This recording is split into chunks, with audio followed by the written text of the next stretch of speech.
በአሜሪካ ሰፊ ምድር ላይ በበረሃ እምብርት ውስጥ ከሩቅ ሳይዋት እንደ እሳት ባህር ሲቀርቧት ግን ያለምን ዓይን የሚማርክ እንደ ብርሃን ውቅያኖስ ያለች ከተማን እናስተዋውቆ።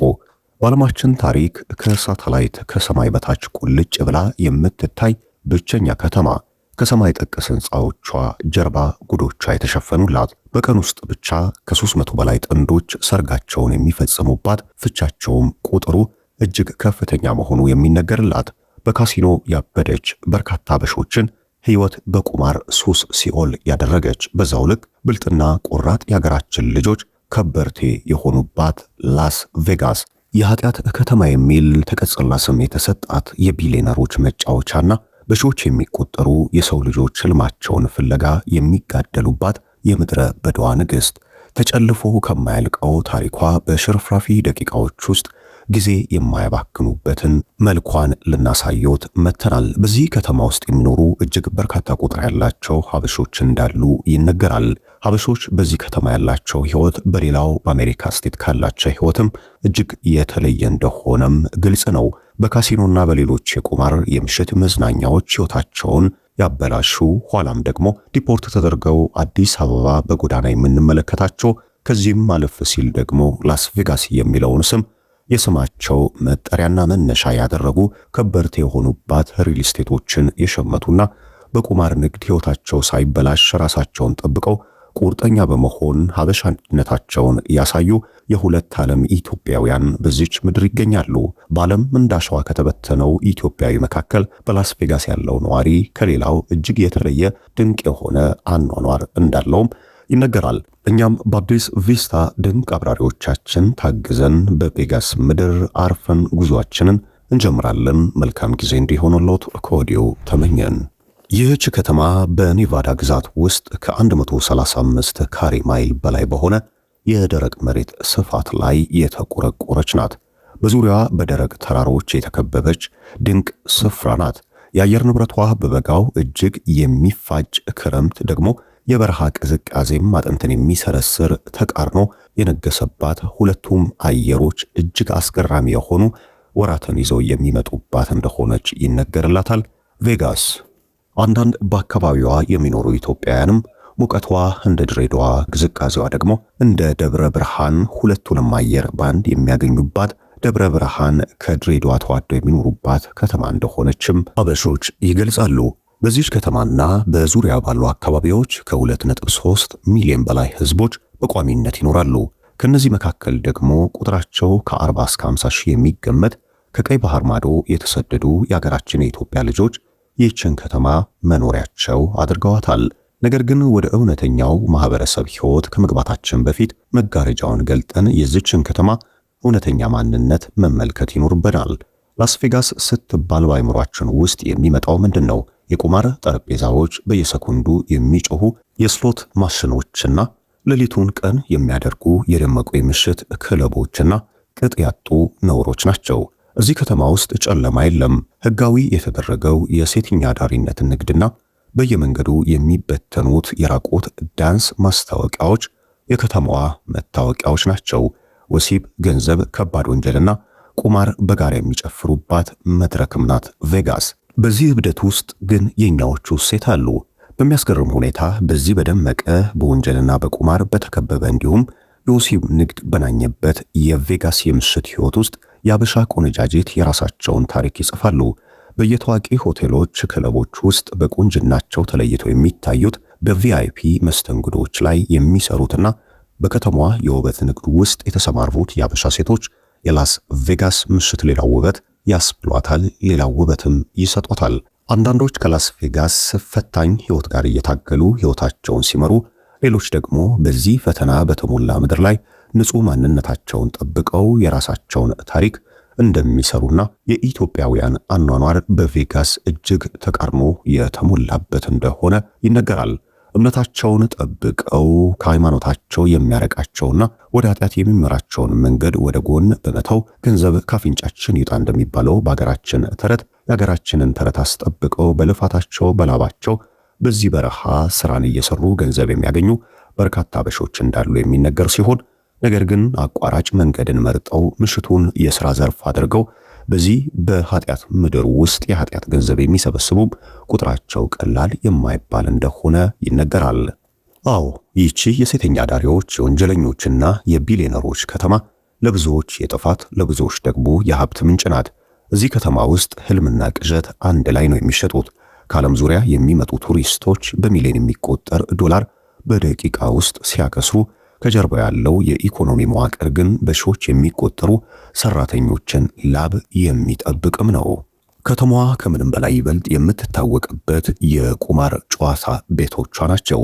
በምሽት እነዚህ የቁማር ቤቶች በኢትዮጵያውያን ላይም ትልቅ ተጽዕኖን እንደፈጠሩ ይነገራል። ብዙ አካባቢ ከሰውነት ወጥተው የጎዳና ህይወት እስከ መኖር ድረስ የደረሱ አልፎም ተርፎም ደግሞ አሜሪካ እንዲሆናችሁማ ከኔ ጋር አትቀጥሉም በማለት ዲፖርት ያደረገቻቸውና በአዲስ አበባ እንግሊዘኛ ተናጋሪ በላስ ቬጋስ ኖረናል የሚሉ ቅንጡ ህይወታቸውን በፎቶግራፎቻቸው ብቻ ማሳየት የሚችሉ የአዲስ አበባ ኑሮም ከብዷቸው በኢትዮጵያም ጎዳና የወጡ በርካታ ኢትዮጵያውያን አሉ።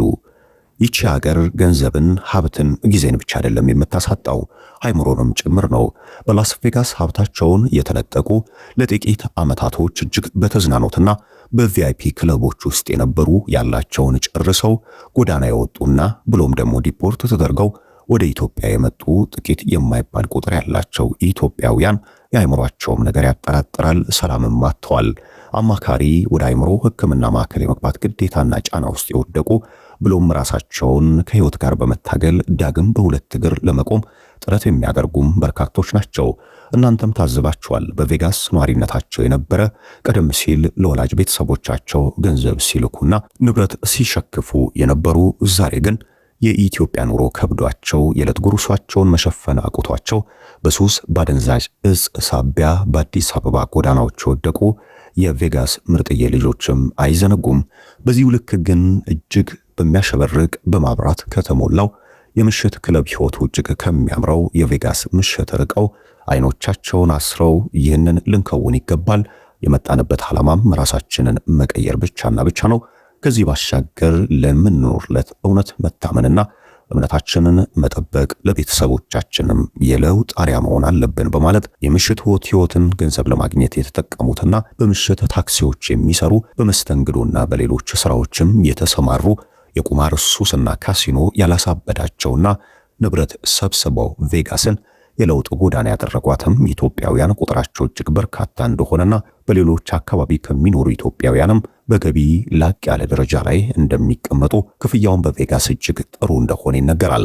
በቬጋስ እጅግ ታዋቂ የሆኑ በርካታ ኢትዮጵያውያን እንዳሉ አይዘነጋም። በተለይም ደግሞ ከመጠሪያ ስማቸው ተቀጽላ ቬጋስ የተጨመረበት በዱኖራቸው እጅግ በርካታ ዶላሮችን ማተም እየቻሉ ኢትዮጵያውያንም ቁጥራቸው እጅግ በርካታ እንደሆነ ይነገራል። ቬጋስ ላይ መኖር የምርጫ ጉዳይ ነው። ምርጫው በባለቤቱ ይወሰናል። ወይ እጅግ የደመቀ የጥቂት ዓመታት የጭፈራ ህይወት አሊያም ደግሞ በጥንቃቄና ባለመሸወድ ውስጥ የተሞላ ራስን የማዳን ኑሮ። ምርጫው በቬጋስ ባሉ ኢትዮጵያውያን ብቻ የሚወሰን ነው።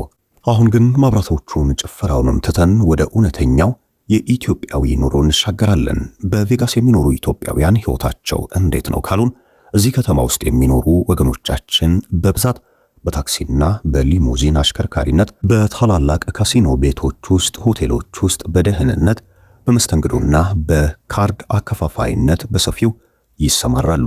ከቅርብ ዓመታት ወዲህ ደግሞ የራሳቸውን ሬስቶራንቶች፣ የፍራፍሬ መደብሮችና የተሽከርካሪ ድርጅቶች በመክፈት የከተማዋን ኢኮኖሚ እየተቆጣጠሩ መምጣታቸውም ይነገራል። እዚህ አካባቢ ውስጥ ያሉ የሀበሾች ገቢም በአንጻራዊነት ከሌላው አካባቢ ጥሩ የሚባል እንደሆነ ይነገራል።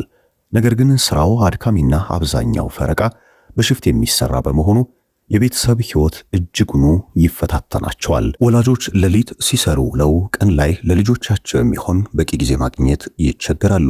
ይህ ደግሞ በትውልዱ ላይ አስተዳደግ በተለይም በትውልዱ ማንነት ላይ የራሱ የሆነ ትልቅ ጫና ይፈጥራል። ነገር ግን በዚህ ሁሉ ፈተና ውስጥ በቬጋስ የሚኖሩ ኢትዮጵያውያን በመካከላቸው ያለው ፍቅርና መረዳዳት ልዩ እንደሆነም ይነገራል። አንዱ ለሌላው ደራሽ ነው። በሰርግም ሆነ በለቅሶ ጊዜ ማህበረሰቡ እጅግ አንድ ልብ ሆኖ እንደሚቆምና መልካምና ቅን ልብ ያለው በብሔር ያልተከፋፈለ የፖለቲካ ሐሳብ የሌለው እጅግ አንድነትና ፍቅር የተሞላ ህዝብ በቬጋስ እንዳለም ይነገራል። የቬጋስ ኢትዮጵያውያን እምነታቸውን አይረሱም። በበረሃው መካከል የቆሙት ውብ የኦርቶዶክስ አብያተ ክርስቲያናት፣ መስጊዶችና የፕሮቴስታንት እምነት ተቋማት የወገኖቻችን የነፍስ መጠለያዎች ናቸው። እሁድ ጠዋት በቤተ ክርስቲያን ነጭ ነጠላ ለብሰው የሚጸልዩ ማህበረሰብ ቅዳሜ ምሽት በካሲኖ ውስጥ ከነበረው ግርግር ፍጹም የተለየ መንፈሳዊ ሰላምን ያሳያሉ። ይህ የተቃርኖ ሕይወት በራሱ እጅግ የሚገርም ነው። በአንድ በኩል የዓለም የቁማርና የፍላጎት ማዕከል በሆነችው ከተማ ውስጥ እየኖሩ፣ በሌላ በኩል ደግሞ ሃይማኖትና ባህልን አጥብቆ መያዝ ትልቅ ጥንካሬ ይጠይቃል። በዚህም በቬጋስ ያሉ ሀበሾች የሚያኮራ አኗኗር እንዳላቸውና ለእምነታቸው ለማህተባቸው እጅግ ታማኞች፣ በጸሎታቸውም የሚታወቁ ነዋሪዎችና ዜጎች እንደሆኑ፣ በአካባቢውም የጠበቃቸውና ከካሲኖ ያራቃቸው ይህ እምነታቸው ለቤተ ክርስቲያንም ያላቸው ትልቅ ቅርበት እንደሆነ ይነገራል። በአሜሪካ እጅግ ቁጥራቸው በርካታ የሆነ ዕውቅ ሰዎች እንዳሉ ይነገራል። የቬጋስ ከተማም በርካታ ታዋቂ ሰዎችን አፍርታለች። በስፖርቱ፣ በኪነ ጥበብና በቢዝነስ ዓለም ስማቸውን ያስጠሩ፣ ለከተማው አዲስ መልክ የሰጡ ስኬታማ የኢትዮጵያ ልጆች እዚህ በረሃ ውስጥ የበቀሉ እንቁዎችም ናቸው። እነዚህ ሰዎችም ለማህበረሰቡ እንደ ኩራትና እንደ ምሳሌ የሚጠቀሱ፣ አንገታቸውንም ቀና አድርገው እንዲጓዙ የሚያደርጓቸው ስለመሆናቸውም ይገለጻል። አሁን ደግሞ ወደ ከተማዋ ግዙፍ ሕንፃዎችና ወደ ጀርባ ፖለቲካዋ እንመለስ። የላስ ቬጋስ ስትሪፕ በመባል የሚታወቀው ጎዳና ላይ የሚገኙት ሕንፃዎቿ የሥነ ሕንፃ ጥበብ የመጨረሻ ጥግ ናቸው። ከግብፅ ፒራሚድ እስከ ፓሪስ ኤፊል ታወር ድረስ የተሰሩ ግዙፍ ሆቴሎች የቢሊዮን ዶላር ኢንቨስትመንቶች ናቸው ይባላል። በኢትዮጵያም እጅግ ድንቅ የሆኑ የሕንፃ ኪነ ሕንፃ ጥበቦች በተለይም ደግሞ እጅግ ኋላ ቀር ተብሎ በሚታሰብበት ጊዜ የተሰሩ እንደ ላሊበላ፣ አክሱም ያሉ ድንቅ የሆኑ የሰው ልጆች ስጦታዎች የማይዘነጉ ናቸው። በላስ ቬጋስም መሰል የሕንፃ ማማዎችን መመልከትና የኪነ ሕንፃን ጥግ ማየትም በየዕለቱ የተለመደ ነው። የከተማዋ ፖለቲካና ሀብት በቀጥታ ከነዚህ ካሲኖዎች እና የቱሪስት ኢንዱስትሪዎች ጋር የተቆራኘ መሆኑ ይነገራል። ግብረሰናይ ድርጅቶች፣ የፖለቲካ ፓርቲዎችና የከተማዋ አስተዳደር የሚያሽከረክሩትም በቁማር ካፒታሊዝም ላይ እንደሆነና ሕንፃዎቹም ለገቢ ምንጯ ትልቅ የሆነ አሻራ እንዳላቸውም ይገለጻል። ነገር ግን ከዚህ ግዙፍ ሀብት በስተጀርባ ጥቁር ጥላ አለ፣ ወንጀል። በቬጋስ የጎዳና ላይ ወንጀሎች፣ የእጽ ዝውውሮችና የሰዎች ዝውውሮች በሰፊው የሚታዩ ችግሮች ናቸው። በተለይም የወሲብ ንግዱና የቁማር ሱስ በርካታ ትዳሮችን፣ ሕይወቶችን እንዳፈረሰና ልጆች ጎዳና እንዲያወጡ እጅግ በስነ ልቦና የደከሙ እንዲሆኑ እንዳደረጋቸው ይነገራል። ይህ የጨለማ ጎን በሚያሳዝን ሁኔታ የአበሾችንም ማህበረሰብ እንደሚነካ ይነገራል። በአቋራጭ ለመክበር በሚደረግ ጥረት በቁማር ዕዳ የተጠመዱ፣ በፈተናው ወጥመድ ውስጥ ወድቀው ሕይወታቸው የጨለመባቸው ወጣቶች ጥቂት አይደሉም። ብዙዎች ሕይወታቸውን ለመቀየር መጥተው በመጨረሻ በቁማር ጠረጴዛዎች ላይ ሁሉንም ሀብታቸውና ትዳራቸውን አጥተው በባዶ እጃቸው የቀሩ አሉ። የቬጋስ ሌሊት ለአንዳንዶች በሚሊዮን የሚቆጠር ትርፍ ሲያገኙ፣ ለሌሎች ደግሞ የመጨረሻ የውድቀት ማዕበል እንደሚሆንባቸውም ይነገራል። በዚህም ፈጽሞ የማታውቀው ያሸበረቀውና በቢሊዮን በሚቆጠሩ መብራቶች የደመቀው የላስ ቬጋስ ጎዳና ለዓይን የሚማርክ ለልብ ደግሞ እንግዳ የሆነ ስሜት የሚፈጥር ነው። ነገር ግን ይህች የቁማር የቅንጦትና የደስታ ከተማ የምትታወቅበት ሌላ ስውር ገጽታ አላት። ፍጹም የሆነ ቁጥጥር ነው። በላስ ቬጋስ ጎዳናዎች ላይ ስትራመድ ሰላምህ የተጠበቀ መሆኑን ወዲያው ታስተውላለህ። ይህ ሰላም ግን ዝም ብሎ የመጣ አይደለም። ከተማዋ በዘመናዊ ካሜራዎች፣ በስውር መርማሪዎችና በማይደራደረው የላስ ቬጋስ ሜትሮፖሊስ ጥብቅ ቁጥጥር ስር ናት። ከካሲኖዎች፣ ሆቴሎችና የቱሪስት መዳረሻዎች በሙሉ የራሳቸው የሆነ ከወታደራዊ ጥበቃ የማይተናነስ ልዩ ኃይል አላቸው። እዚህ ከተማ ውስጥ ሕግ ማለት የማይታጠፍ፣ ጥሰት ደግሞ በፍጹም የማይታገሱት ፖሊሶች የከተማው የጀርባ አጥንትና የሰላም አስከባሪዎች መሆናቸው ይነገራል። ይሁንና ይህ ሰላም አስተማማኝ ነው ማለት ወደ ቬጋስ የሚመጣ ሰው ሁሉ መዘናጋት አለበት ማለትም አይደለም። በተለይም ማንም ሰው ሊያውቃቸው የሚገባ ሕይወትን ሊቀይሩ የሚችሉ ወርቃማ ጥንቃቄዎች አሉ። ቬጋስ ሰውን በደቂቃዎች ውስጥ የማክበር፣ በሰከንዶች ውስጥ ደግሞ ሁሉንም ነገር የመንጠቅ አስማት አላት። በካሲኖች አካባቢ የሚደረገው የገንዘብ እንቅስቃሴዎች፣ የምሽት ክለቦች፣ መመሪያዎችና የዲጂታል ሕጎች እጅግ ጥብቅ ናቸው። የከተማዋን ሕግና የሰዎችን የግል ነጻነት አለማክበር ዋጋው ከባድ ሊሆን ይችላል። ከተማዋ እንግዳ አክባሪ ናት። ነገር ግን ደንቧን እስካከበርክላት ድረስ ብቻ ነው። ደንቧን ከተላለፍክና የሕግ የበላይነትን የማትቀበል ከሆነ አሽቀንጥራ ትጥልሃለች። ሌላው የእናንተ ጥያቄ ይህች ከተማ የማናት? የነማንስ መጠለያ ናት? አይኖቻችሁን ወደ ስትሪፕ ጎዳናዎችና ከተማዋን ወደሚደግፏት ሰራተኞች ብታዞሩ የዓለም ካርታ በአንድ ቦታ ላይ ታያላችሁ። ከሜክሲኮና ከተለያዩ የላቲን አሜሪካ ሀገራት የመጡ ታታሪዎች፣ የከተማዋ ዘመናዊ መልክ የሚቀይሩ የአውሮፓና የአውስትራሊያ ባለሙያዎች እንዲሁም ከእስያ ጥግ የተሰባሰቡ በሚሊዮን የሚቆጠሩ ነፍሳት እዚህ ይኖራሉ።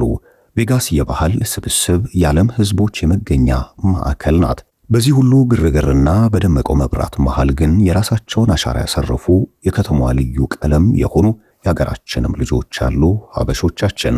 ለመሆኑ ሀበሾች ወደዚች በበረሃ መሃል ወደ በቀለች ከተማ እንዴት ሊገቡ ቻሉ? ታሪኩ የሚጀምረው ከጥቂት 10 ዓመታት በፊት ነው። መጀመሪያ አካባቢ ጥቂት የማይባሉ ወገኖቻችን በታክሲ አሽከርካሪነት፣ በሆቴል አገልግሎትና በካሲኖች ውስጥ ዝቅተኛ የሥራ ዘርፎች ላይ ነበር ሕይወትን ፍለጋ የመጡት። ላስ ቬጋስ መብራት ብቻ ሳይሆን ጨለማም ያላት ከተማ መሆኗን እያወቁ በነበረው አስቸጋሪ ፈተናና ብቸኝነት ውስጥ በጽናት አልፈው በትጋታቸውና በታማኝነታቸው የከተማዋን ታላላቅ ተቋማት አመኔታ ማትረፍም ቻሉ። ዛሬ ላይ ታሪክ ተቀይሯል። የትላንትናዎቹ ስደተኞች ዛሬ በላስ ቬጋስ ውስጥ የራሳቸውን ታሪክ የጻፉ ባለሀብቶች፣ በታላላቅ የሪል ስቴትና የንግድ ተቋማት ውስጥ የሚሰሩ ባለሙያዎች ሆነዋል። ዛሬ በቬጋስ ጎዳናዎች ላይ ስትራመድ የአበሻ ሬስቶራንቶችን፣ የባህል ልብሶችና የምታውቁትን የቡና ጠረን የምታገኙት በዘፈቀድ አይደለም። ያ ሁሉ ህዝባችን በዚህ በበረሃ ሙቀት ውስጥ የከፈለው የላብ የጥረትና የጽናት ውጤት ነው። ይህም በከተማዋ በኢትዮጵያዊነቱ እንዲኮሩ የሚያደርጉት ትልቅ ሀቅ ነው። ሌላው ሁሉ የሚነሳው ላስ ቬጋስ በሚያስገርሙ ታሪኮች የተሞላች ናት። ለምሳሌ ያህል ከተማዋ ከዓለም ላይ በሳተላይት ሲታይ እጅግ ደማቅና በግልጽ የምትታይ ብቸኛ ከተማዋ መሆኗን ሰምቶ ያውቃሉ?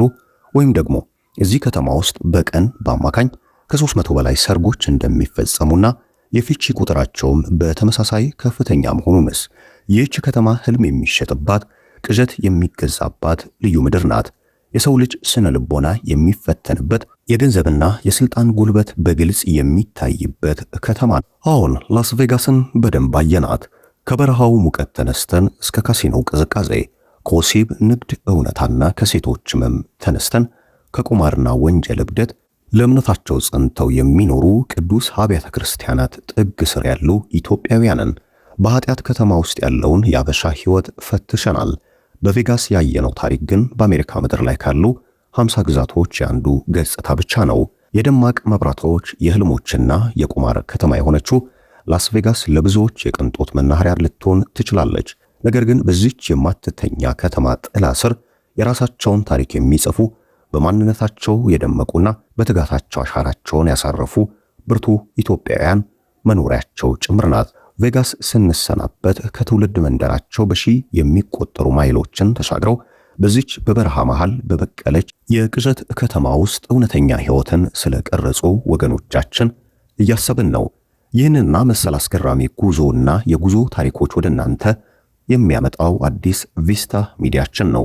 ታዲያ ወደ ቀጣይ ጉዞአችን ከመሻገራችን በፊት እዚህ ያሉ ጥልቅ መሳጭና ከኛ ጋር የመብረሪያ ትኬት እጃችሁ እንዲገባ እንዲሁም ደግሞ ለሌሎች እንዲደርሱ ቪዲዮን ላይክ በማድረግ ለወዳጅ ዘመዶ ሼር ያደረጉ ይህ ታላቅ ጉዞ የጉዞም ቤተሰብነትን ለመቀላቀል ደግሞ አሁኑኑ የሰብስክራይብ ምልክቱን መጫን ሳይዘነጉ የደውል ምልክቱን በመጫን ደግሞ ሁሌም ቀዳሚ ተመልካች እንድትሆኑ በትህትና በመጥቀስ ነው።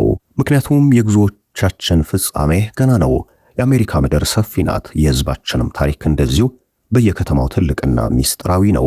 በቀጣይ ክፍሎች ደግሞ ከዚህ ከቬጋስ የቁማር ጠረጴዛዎችና ከሚያንጸባርቁት የካሲኖ መብራቶች ጀርባ እንውጣና ፍጹም የተለየ የአየር ንብረት፣ የተለየ ባህልና አስገራሚ የከተማ ህይወት ወዳላቸው አዳዲስ የአሜሪካ ግዛቶች እንጓዛለን። እዚያስ የኢትዮጵያዊ ኑሮ ምን ይመስላል? በበረዶ የተሸፈኑት የሰሜን ከተሞች ወይንስ በታሪክ የተሞሉት የምስራቅ ጠረፎች ምን አይነት አስገራሚና ያልተሰሙ የውጭ ሀገር ህይወት ፈተናዎችና ስኬቶችን ይዘው ይጠብቁን ይሆን? አዲስ ቪስታ የትኛው ግዛት ላይ እንዲያርፍሉትና የትኞቹንስ አስደናቂ ከተሞች እንዲያሳዩት ይፈልጋሉ? በቀጣይ ክፍል ይዘን እንድንመጣ የሚፈልጉትም ፕሮግራም በኮመንት መስጫው ላይ እንድታሰፍሩልንና ዝግጅቶቻችንን ደግሞ በትዕግስት እንድትጠብቁ ልባዊ ግብዣችን ነው። ይህ ጉዞ ገና ብዙ ዓለማትን ያዞረናል። ስለተከታተሉን ከልብ እናመሰግናለን። አዲስ ቪስታዎች ነበርን።